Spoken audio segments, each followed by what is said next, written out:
नमस्कार, बहुत स्वागत है आपका। आप देख रहे हैं प्राइम न्यूज और मैं हूं आपके साथ श्रुति अंगद। बुलेटिन की करेंगे शुरुआत। उधम सिंह नगर किसान सुसाइड मामला, ठगी और सुसाइड मामले में अब कार्रवाई की गई है। 26 आरोपियों पर मुकदमा दायर किया गया। पूरी चौकी लाइन हाजिर है और प्रभावित परिवार की शिकायत पर मुकदमा दर्ज किया गया। इस पूरे मामले पर खुद मुख्यमंत्री पुष्कर सिंह धामी ने संज्ञान लिया था। साफ तौर पर यह कहा गया था कि इस पूरे मामले की मजिस्ट्रेट जांच हो, निर्देश दिया गया था। प्रभावित परिवार को इंसाफ जरूर मिलेगा। मुख्यमंत्री पुष्कर सिंह धामी ने ये बातें कही थी।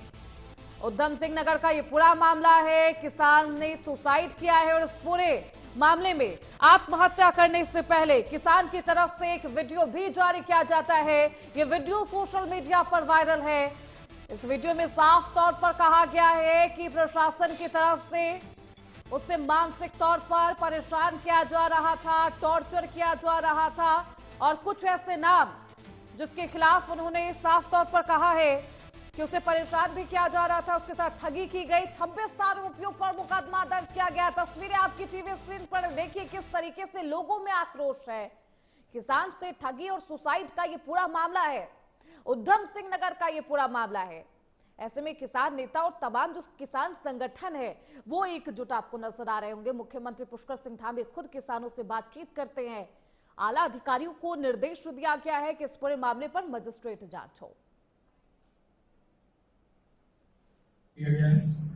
प्रथम दृष्टया दोषी पाए जाने पर थानाध्यक्ष आईटीआई और एक अन्य उप निरीक्षक को निलंबित किया गया है। इसके अलावा पैरा चौकी के पूरे स्टाफ को तत्काल प्रभाव से लाइन हाजिर कर दिया गया है।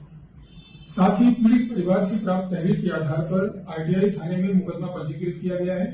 इस मुकदमे में सभी आरोपियों को गिरफ्तारी के लिए प्रयास किए जा रहे हैं और इन सभी आरोपियों के विरुद्ध सख्त से सख्त कार्रवाई की जाएगी।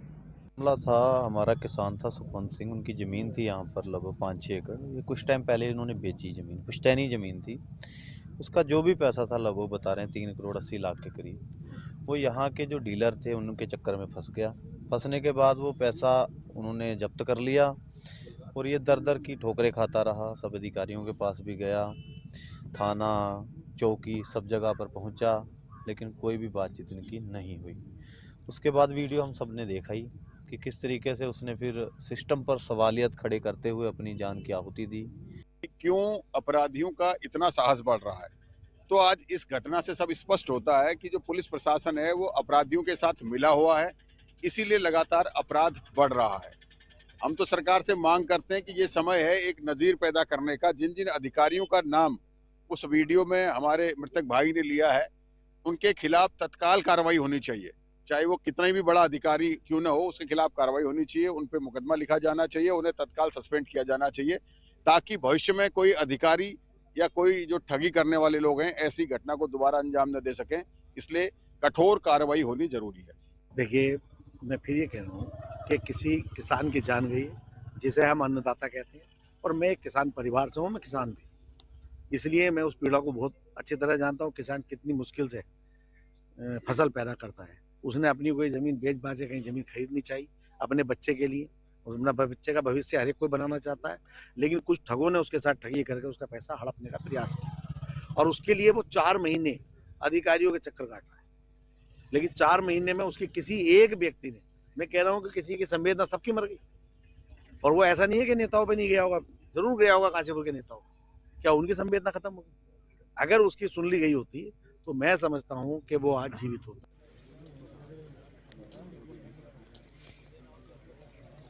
योगी रजनीश दीक्षित देहरादून से हमारे साथ जुड़ चुके हैं। रजनीश, ये पूरा मामला क्या है? 26 आरोपियों पर मुकदमा दर्ज किया गया है, इसमें कितने पुलिस अधिकारी शामिल हैं? मैं आपको बताऊं, ये बहुत गंभीर मामला है। उधम सिंह नगर का इसके किसान है जिसकी जमीन थी। 4 करोड़ रुपए का मामला था, जिसके साथ ठगी की गई और ठगी करने के बाद वो जब पुलिस के पास जाता है तो पुलिस उल्टा उसको जो है डराती है, धमकाती है, और उसको जब न्याय की कोई उम्मीद नजर नहीं आती तब वो फेसबुक लाइव पे आता है, हल्द्वानी जाता है और वहां गोली मारकर आत्महत्या कर लेता है। और सीधे सीधे उसने बड़े गंभीर आरोप लगाए हैं श्रुति। जो उसका वीडियो है, जो अंतिम वीडियो है जिसके बाद उसने सुसाइड कमिट किया है, उस वीडियो में उसने एक और मतलब जो खाकी और जो ठगों की जुगलबंदी पर ऐसे सवालिया निशान लगाए हैं जो पूरा सिस्टम अपने आप में समझने वाली बात है और जांच वाली बात है। आपको बताएं, उसका सीधा सीधा मृतक किसान का यही आरोप है कि एक और जहां उसके ठगों ने पैसे ठग लिए, जब वो पुलिस के पास न्याय के लिए गया तो चौकी इंचार्ज ने उसको धमकाया, एसओ ने उसको धमकाया, और इतना ही नहीं, उसने गंभीर आरोप एसएसपी उधम सिंह नगर मणिकांत मिश्रा पे लगाए कि जब वो उसके पास गए, आला अधिकारी के पास, बताने लगे कि निचली पुलिस ने, जो थाने की पुलिस है, चौकी पुलिस, उसने क्या बिहेवियर किया है, तो उसने जो बयान दिया है आखिरी वीडियो, उस वीडियो को सभी ने देखा है, सुना है। उसमें उसने कहा कि एसएसपी मणिकांत मिश्रा ने भी उसको डांटा, उसको गरियाया और उसको न्याय नहीं डिलीवर हुआ। फिर वो जाकर ये कहता है कि मेरे अंग बेचकर एसएसपी उधम सिंह नगर को पैसे दे दिए जाएं। मैं चाहता हूं मेरे प्रकरण की सीबीआई जांच हो, अब मैं मरने वाला हूं। तो बहुत गंभीर आरोप। मैं आपको बताऊं श्रुति, जो भी व्यक्ति सुसाइड कमिट करने से पहले जो आरोप लगाता है वो संजीदगीपूर्ण आरोप होते हैं। इसकी जांच होनी चाहिए। हालांकि मुख्यमंत्री पुष्कर सिंह धामी ने भी इस पूरे मामले में त्वरित कार्रवाई करते हुए मजिस्ट्रियल जांच के आदेश दे दिए हैं। गढ़वाल जो कुमाऊं मंडल के कमिश्नर हैं दीपक, वो मजिस्ट्रियल जांच उनकी अगुवाई में हो रही है। लेकिन एक और जहां छोटे पुलिसकर्मी, चाहे हम चौकी इंचार्ज की बात करें, चाहे एसओ की बात करें, उन पे गाज गिर गई है। लेकिन जो बड़े अधिकारी हैं जिनका नाम लिया गया है बकायदा, जो एसएसपी उधम सिंह नगर है मणिकांत मिश्रा, जो मृतक है, वो अपने वीडियो में कहता है कि मेरे मृत्यु के बाद जो मेरे अंग हैं उसको बेचकर एसएसपी को पैसे दे दिए जाएं। तो कुल मिलाकर गंभीर आरोप, और ऐसे में ये पद पे सुशोभित हैं, तो हमें नहीं लगता कि न्याय डिलीवर होगा। और उनके परिजन और कांग्रेस सभी लोग एक स्वर में यही मांग कर रहे हैं कि आखिर छोटों पे कार्रवाई हो गई, जो बड़े अधिकारी हैं उन पर धामी सरकार कब कार्रवाई करेगी? क्यों कार्रवाई नहीं हो रही है? क्योंकि यहाँ पर जो वीडियो देखा गया, बेहद मार्मिक वो वीडियो है रजनीश, जिसमें वो निवेदन भी करता है, तमाम संगीन आरोप भी लगाए जाते हैं। सवाल ये है कि क्यों कार्रवाई नहीं हो रही? क्योंकि खुद मुख्यमंत्री पुष्कर सिंह धामी इस पूरे मामले पर संज्ञान लेते हैं, मजिस्ट्रेट जांच के आदेश देते हैं, उसके बावजूद भी जिन लोगों के नाम लिए गए उन पर सख्त कार्रवाई क्यों नहीं की जा रही है? दूसरा सवाल ये है रजनीश, क्योंकि एक नोट भी अपनी पत्नी को किसान ने सौंपा था, उस नोट में क्या कुछ लिखा गया है? क्या वो नोट पुलिस प्रशासन को बरामद मिला है, सौंपा गया है? रजनीश, देखिए श्रुति, सुसाइड के बाद पुलिस ने पूरे घटनास्थल का मुआयना किया था, पंचनामा भरा था, तो जो सुसाइड नोट है वो भी पुलिस ने कब्जे में ले लिया। अब रही बात कार्रवाई की, चूंकि निचले स्तर पर कार्रवाई की जा चुकी है, लेकिन जो उच्च कोटि के अधिकारी, जिसमें एसएसपी उधम सिंह नगर मणिकांत मिश्रा, जिन पर सीधे सीधे उसने आरोप लगाए हैं, उन पर अभी तक कार्रवाई नहीं हुई, जिसको लेकर लोगों के अंदर आक्रोश है। आपको बताएं, सीएम ने इस पूरे प्रकरण में मजिस्ट्रियल जांच के आदेश दिए हैं, तो ये भी सही है कि वो चाहते हैं कि एक बार जांच में निकल के सामने आए कौन कौन अधिकारी दोषी थे, क्या क्या लापरवाही हुई है, जिसके बाद कड़ा एक्शन लिया जाए। तो बहरहाल सीएम का यही कहना है कि मजिस्ट्रियल जांच के बाद वो कड़ा एक्शन लेंगे। लेकिन जो सबसे बड़ा यक्ष प्रश्न है कि मृतक जब सीधे सीधे आरोप लगा रहा है, वीडियो जारी कर रहा है कि एसएसपी मणिकांत मिश्रा को हमारे अंग बेचकर घूस दे दी जाए, बहुत घूसखोर अधिकारी है और घूस लिए उधम सिंह नगर पुलिस काम नहीं करती, तो ये परसेप्शन भी लोगों का बनता चला जा रहा है जिस तरीके के गंभीर आरोप लग रहे हैं। श्रुति, तो ये न्याय डिलीवर होना चाहिए। जो एक मृतक किसान है, जिस किसान ने इतने गंभीर आरोप लगाकर सुसाइड कमिट किया, तो इस पे जांच जो मजिस्ट्रियल हो रही है, उसके बाद बड़ी कार्रवाई का भी यहाँ पर संभावना देखी जा रही है। आगे कैसे कार्रवाई की जाती है, क्या कुछ खुलासे होते हैं रजनीश, तो देखना बेहद महत्वपूर्ण होगा। बने रहिए, आगे भी आपका रुख करेंगे रजनीश। खबरों बढ़ते हैं आगे। अंकिता हत्याकांड से जुड़ी बेहद अहम खबर। आज एसआईटी के सामने अपने मोबाइल फोन जमा कराएंगी उर्मिला सनावर, ये जानकारी मिल रही है। मोबाइल और ऑडियो को जांच के लिए लैब भेजेगी एसआईटी की टीम। ऑडियो वायरल हुआ था और इस पूरे मामले पर फिर सियासत तेज हो गई। मामले में एसआईटी इस पूरे मामले में ऑडियो को लेकर पूछताछ कर रही है। ऑडियो वायरल मामले में एसआईटी कर चुकी है लंबी पूछताछ। कई ऐसे सवाल थे जो लगातार एसआईटी की टीम उर्मिला से पूछ रही थी, और आज उनका मोबाइल फोन जब्त किया जाएगा, लैब भेजा जाएगा, उसकी जांच की जाएगी, और आगे जांच में क्या कुछ अहम खुलासे होते हैं देखना बेहद महत्वपूर्ण होगा। ऑडियो वायरल मामले में एसआईटी लंबी पूछताछ कर चुकी है। ये वही ऑडियो और वीडियो है जिसको लेकर एक बार फिर से अंकिता भंडारी हत्याकांड का ये पूरा मामला सुर्खियों में आता है। सीबीआई जांच की मांग की जाने लगती है। वीवीआईपी वो नाम जिसको लेकर ये कहा जाने लगा कि भारतीय जनता पार्टी के नेता हैं वो वीआईपी। हमारे साथ हमारे सहयोगी रजनीश भी लगातार बने हुए हैं। रजनीश, उर्मिला सनावर से लंबी पूछताछ की गई है और आज ये कहा जा रहा है कि एसआईटी उनका मोबाइल फोन जब्त करेगी, जमा करवाएगी, उसे लैब भेजा जाएगा। क्या कुछ जानकारी आपके पास? देखिए श्रुति, अंगद, मैं आपको बताऊं कि एसआईटी ने 2 दिनों तक लंबी पूछताछ की थी टीवी एक्ट्रेस के साथ। एक और जहां वो देहरादून की पुलिस ने उनके 5 से 6 घंटे बातचीत की, पूछताछ की, तो वहीं दूसरी ओर एसआईटी ने भी 6 घंटे तक एक लंबी पूछताछ की। पूछताछ के बाद जो सबूत सौंपने की बात उर्मिला सनावर कह रही थी कि अंकिता भंडारी हत्याकांड से अहम दस्तावेज हैं, वो सिर्फ उनके पास ऑडियो क्लिप है। वो ऑडियो क्लिप पुलिस के पास है। उस ऑडियो क्लिप को भेजा गया है फोरेंसिक जांच के लिए, लेकिन चूंकि जो उसका सोर्स है वो है उर्मिला सनावर का मोबाइल फोन, तो उर्मिला सनावर का फोन की भी फोरेंसिक जांच होनी है, जिसको लेकर आज एसआईटी के सामने अब पेश होकर अपना फोन देंगी, जिसको फिर फोरेंसिक जांच के लिए भेजा जाएगा। ऑडियो क्लिप ऑलरेडी फोरेंसिक जांच के लिए भेजी जा चुकी है। आपको बताएं, अंकिता भंडारी हत्याकांड को लेकर एक और जहां पूरे प्रदेश में हाहाकार मचा हुआ था, तो वहीं पर मुख्यमंत्री पुष्कर सिंह धामी ने अंकिता भंडारी के माता पिता की इच्छा के अनुसार सीबीआई जांच की संस्तुति कर दी है। विपक्ष अभी भी इस प्रकरण को लेकर हमलावर है। विपक्ष का ये कहना है कि चूंकि राज्य में बीजेपी की सरकार है, केंद्र बीजेपी की सरकार है, ऐसे में सीबीआई जांच से वीआईपी का नाम उजागर होना उनको संशय लगता है। इसीलिए विपक्ष लगातार मांग कर रहा है कि सुप्रीम कोर्ट के सिटिंग जज से सीबीआई जांच जो करवाई जाए उनकी निगरानी में। तो ये मांग चल रही है। इसको लेकर बंद का आह्वान किया गया था। विपक्ष के कई जगह पर पौड़ी में खासा बंद का असर देखने को मिला, जहां की अंकिता भंडारी रहने वाली है। इसके अलावा मिला जुला असर था। तो बहरहाल इस पूरे मामले में अब सीबीआई नए सिरे से जांच करेगी। सारे जो ए से लेकर जेड तक की जितने पहलू हैं वो सारे पहलू सीबीआई खंगालेगी। राज्य सरकार की संस्तुति के बाद केंद्र सरकार ऑडियो क्लिप की जांच की जा रही है, उसे लैब भेजा जा चुका है। फोरेंसिक टीम की तरफ से क्या रिपोर्ट सामने आ चुकी है रजनीश, और अगर हाँ तो क्या कुछ रिपोर्ट में खुलासा? देखिए, अभी रिपोर्ट का खुलासा रिवील नहीं हुआ है श्रुति।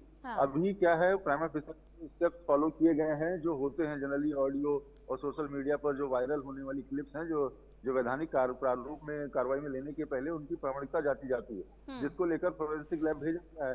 वो जांचा जाता है कहीं एआई जनरेटेड तो नहीं है, जैसा कि सुरेश राठौर ने पहले आरोप लगाया कि एआई जनरेटेड वीडियो ऑडियो बताने लगे थे, जो पूर्व विधायक हैं ज्वालापुर विधानसभा से, जो उर्मिला सनावर के कथित पति भी हैं, जो जिनकी भूमिका से ही उर्मिला सनावर यहाँ पर सुर्खियों में आई और ये पूरा बखेड़ा खड़ा हुआ इस पूरे प्रकरण के अंदर। अब देखिए रजनीश, देखना बेहद महत्वपूर्ण होगा क्योंकि आज फोन को लैब भेजा जाएगा। लैब रिपोर्ट में क्या कुछ खुलासे होते हैं देखना अहम रहेगा। बहुत शुक्रिया रजनीश आपका इन तमाम जानकारियों के लिए।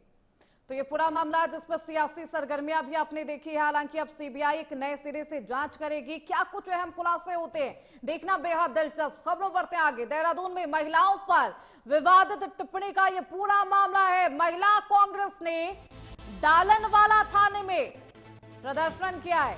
तस्वीरें आपको दिखाएंगे। हल्ला बोल की वो तस्वीरें। खेल मंत्री रेखा आर्या के पति के खिलाफ एफआईआर की मांग की गई है। प्रदेश अध्यक्ष ज्योति रौतेला के नेतृत्व में महिलाएं धरने पर बैठी हैं। देर रात धरने को समर्थन देने खुद हरीश रावत पहुंचे। कांग्रेस ने सिटी एसपी को सौंपा है मांग पत्र। सिटी एसपी ने दिया है उचित कार्रवाई का आश्वासन। इस पूरे मामले पर लगातार जांच भी की जा रही है। दूसरी तरफ से कांग्रेस पार्टियों की तरफ से हल्ला बोल। देहरादून में महिलाओं पर अभद्र बयान देने का ये पूरा मामला। इस पूरे मामले को लेकर महिलाओं का आक्रोश अपने चरम पर है। महिला कांग्रेस ने डालनवाला थाने में प्रदर्शन किया है। तस्वीरें आपको दिखा रहे हैं। हालांकि यहाँ पे पुलिस प्रशासन की मौजूदगी भी है, उन्हें समझाने की कोशिश की जाती है। महिला पुलिस प्रशासन के तमाम जो अधिकारी है वो यहाँ पर मौजूद है। खेल मंत्री रेखा आर्या के पति के खिलाफ एफआईआर की मांग की जा रही है।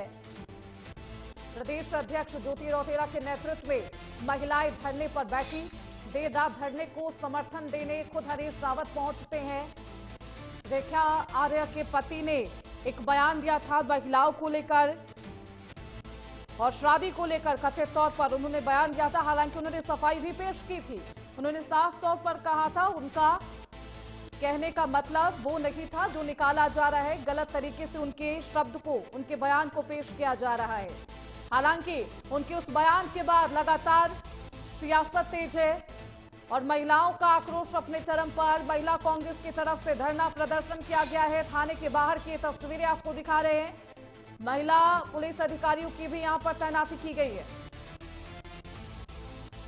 और देखिए ये मामला कितना संगीन।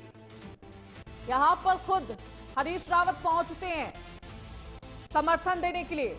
कुछ महिलाओं को डिटेन भी किया गया है, हिरासत में लिया गया है। हालांकि पहले इन्हें समझाने की कोशिश की जाती है। पुलिस प्रशासन के तमाम आला अधिकारी यहां पर पहुंचते हैं, महिलाओं से बातचीत की जाती है, उन्हें समझाने की भरपूर कोशिश की गई है। लेकिन इनका साफ तौर पर कहना है कि रेखा रे के पति जिन्होंने ये बयान दिया था वो माफी मांगे, साथ ही साथ इस्तीफा भी दे। खबरों बढ़ते आगे। सीएम पुष्कर सिंह धामी का बरेली दौरा है आज। बरेली क्लब में उत्तरायणी मेले में होंगे शामिल। 11:55 पर सीएम धामी पहुंचेंगे पुलिस लाइन। बरेली क्लब में 3 दिवसीय उत्तरायणी मेला 12:55 पर उत्तराखंड रवाना हो जाएंगे मुख्यमंत्री पुष्कर सिंह धामी। बरेली दौरे पर हैं मुख्यमंत्री पुष्कर सिंह धामी। 11:55 वो समय बताया जा रहा है जब मुख्यमंत्री धामी पहुंचेंगे बरेली। ऐसे में तमाम तैयारियां की गई है। बरेली क्लब में उत्तरायणी मेले में होंगे शामिल। मेला अपने आप में बेहद खास है और कई प्रदर्शनी इस मेले में आपको देखने को मिलेगी। उत्तराखंड के प्रोडक्ट्स को भी इस मेले में लगाया गया है। 3 दिवसीय ये मेला है जिसमें मुख्यमंत्री पुष्कर सिंह धामी शामिल होंगे। 12:55 पर वो उत्तराखंड रवाना हो जाएंगे। तो दूसरी तरफ उत्तराखंड के बागेश्वर में भूकंप के तेज झटके महसूस किए गए। बागेश्वर में 3.5 तीव्रता का भूकंप आया है। 10 किलोमीटर की गहराई पर भूकंप का केंद्र बताया जा रहा है। लोगों में दहशत का माहौल। बागेश्वर में 3.5 तीव्रता का यह भूकंप 10 किलोमीटर की गहराई पर था भूकंप का केंद्र। हालांकि लोगों में ये दहशत है, ये डर का माहौल है कि कहीं आफ्टर इफेक्ट ना देखने को मिले। हालांकि इसकी संभावनाएं कम जताई जा रही है। ठंड का ये मौसम है लेकिन उसके बावजूद इस तरीके से भूकंप आना लोगों के अंदर डर भी पैदा कर रहा है। उत्तराखंड के बागेश्वर में भूकंप के झटके महसूस किए गए हैं। बागेश्वर में 3.5 तीव्रता का यह भूकंप आया है। 10 किलोमीटर की गहराई पर था भूकंप का केंद्र। भूकंप आने के बाद लोग अपने घरों से बाहर निकल गए। अफरा तफरी का माहौल देखने को मिला। बागेश्वर में ये भूकंप आया है। 3.5 इसकी तीव्रता रही। 10 किलोमीटर की गहराई बताई जा रही है। 10 किलोमीटर की गहराई पर भूकंप का केंद्र बताया जा रहा है। उत्तराखंड के बागेश्वर जहां पर पर्यटकों का आना जाना लगातार बना रहता है, लेकिन वहां पर भूकंप के झटके के बाद लोगों में डर का माहौल है, दहशत का माहौल है। खबरों बढ़ते आगे। रुड़की के मैंगलोर में अवैध रूप से कॉलोनी विकसित करने वाले बुलडोजर एक्शन अब उन पर देखने को मिलेगा। मुंडलाना रोड पर स्थित 25 से 26 बीघा जमीन पर अवैध रूप से काटी जा रही कॉलोनी को प्रशासन ने ध्वस्त कर दिया है। बुलडोजर एक्शन आप तस्वीरों में देख रहे होंगे। बताया जा रहा है कि मुंडलाना रोड पर मुस्तकीम नाम के शख्स की ओर से अवैध कॉलोनी काटी जा रही थी। मामले में बिना मानचित्र यानी कि बिना नक्शा पास कराए कॉलोनी ना काटने के निर्देश दिए गए हैं, लेकिन उसके बावजूद भी कॉलोनी बनाया जा रहा था और इस पूरे मामले को लेकर प्रशासन एक्शन में है। Bulldozer action. 25 बीघा जमीन पर काटी जा रही थी कॉलोनी। आरोपी मुस्तकीम को सख्त निर्देश भी दिए गए हैं, लेकिन उसके बावजूद भी लगातार कॉलोनी का निर्माण किया जा रहा था। बुलडोजर एक्शन देखने को मिला है। देखिए तस्वीरें आपको दिखा रहे हैं। चलिए खबरों बढ़ते आगे। बात करते हैं मौसम की। उत्तराखंड के मौसम को लेकर अपडेट सामने आया है। पर्वतीय इलाकों से ज्यादा मैदानी इलाकों में ठिठुरन बढ़ी है। कोहरे और पाले ने लोगों का जीना बेहद मुश्किल कर डाला है। हरिद्वार, उधम सिंह नगर के मैदानी इलाकों में घना कोहरा है। नैनीताल, चंपावत, देहरादून विजिबिलिटी 0 के बराबर है। मौसम विभाग के मुताबिक अभी बारिश की संभावना नहीं है। विभाग ने राज्य के कई हिस्सों में येलो अलर्ट जारी कर दिया है। अस्पताल में सर्दी, खांसी और सांस के मरीजों की भी संख्या बढ़ गई है। तो दमे के जो मरीज हैं उनकी संख्या बढ़ती जा रही है। अस्पताल में सर्दी खांसी से भी लोग बेहद परेशान हैं। लोगों को भी नसीहत दी जा रही है, उनसे अपील की जा रही है कि वो बाहर निकले तो सावधानी बरते। अगर बेहद जरूरी ना हो तो घर से बाहर ना निकले। कोहरे और पाले को लेकर भी यहां पर चेतावनी जारी की गई है मौसम विभाग की तरफ से।